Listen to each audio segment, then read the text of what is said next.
What if I told you that some of the most powerful healing botanicals on the planet are herbs your doctor has likely never mentioned? For centuries, plants were the foundation of medicine.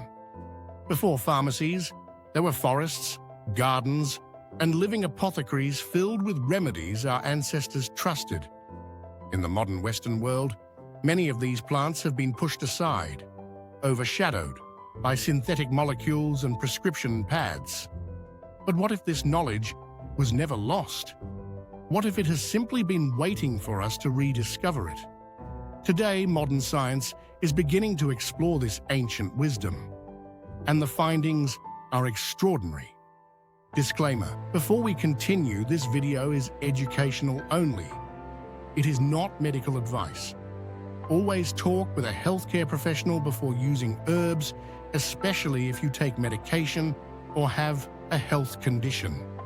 Schisandra, the adaptogen of 5 flavors. Our first herb is Schisandra berry, known in traditional Chinese medicine as Wu Wei Zi, meaning the 5-flavor berry. Schisandra is said to embody natural balance.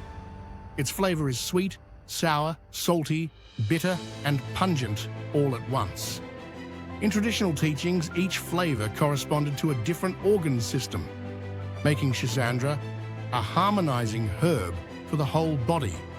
Modern science uses a different term for this type of action: adaptogen. Adaptogens help the body adapt to stress. They support internal balance by calming when stress is high and restoring when energy is low.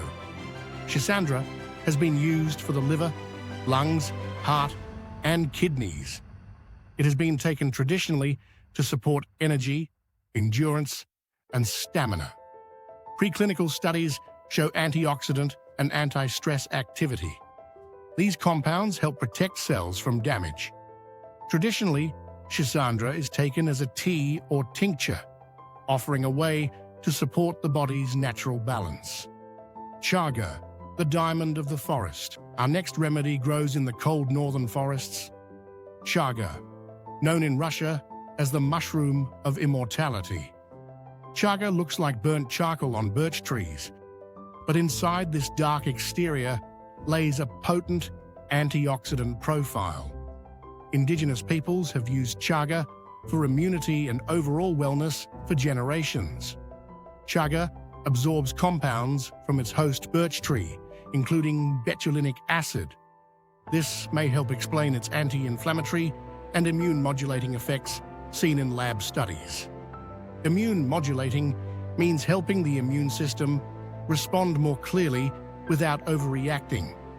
Chaga is also part of historical reports for skin conditions such as psoriasis. Early Russian reports suggested benefit, though these are dated. More recently, a 2008 laboratory study found that chaga extract inhibited the growth of human liver cancer cells. These are isolated cell studies, not human treatment, but they help researchers understand how chaga may interact at a molecular level. We are rediscovering centuries of herbal wisdom.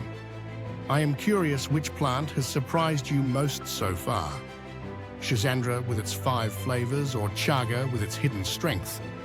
Let me know in the comments. I read every one. The forgotten immune powerhouses. When we think of immune herbs, many people think of echinacea, but there are deeper layers to herbal immunology. Our first herb in this section is astragalus, known as huang qi in traditional Chinese medicine. Astragalus has been used for thousands of years to strengthen protective qi, or life force. Think of it as building a fortress rather than fighting at the gate. Modern research suggests that astragalus supports immune cells such as macrophages and natural killer cells. Herbalists describe it as nourishing long-term resilience. Next is Echinacea pallida, the pale purple coneflower. While Echinacea purpurea became commercially famous, Echinacea pallida was one of the original plants used by Native American healers. Pharmacological studies show immune stimulating and antiviral properties similar to its more well-known relative. It reminds us that some of the most valuable plants are not the most popular, but the ones quietly waiting to be rediscovered. Lethal healers, from folklore to pharmacy. Some plants are too potent to use at home, yet they have changed modern medicine. The Pacific yew tree contains compounds that led to paclitaxel, known as Taxol. This discovery began in 1962 during a National Cancer Institute program. Paclitaxel disrupts the internal scaffolding of cancer cells, preventing division. It became a major therapy for several cancers, but harvesting bark killed the trees, leading to conservation issues until semi-synthetic production methods were made. Another example is the Madagascar periwinkle. Researchers studying it for diabetes discovered two powerful alkaloids instead, vinblastine and vincristine. These compounds halt cell division and became essential treatments for conditions such as childhood leukemia and Hodgkin lymphoma. These plants are toxic in raw form. They are not herbs for home use, but their stories show the bridge between ancient knowledge and modern oncology.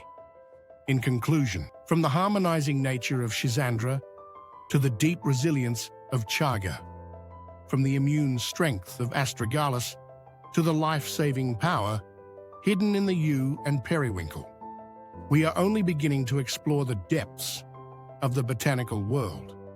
This is not about abandoning modern medicine. It is about enriching our understanding of health. It is about reconnecting with a wisdom that sees nature and the body as intertwined.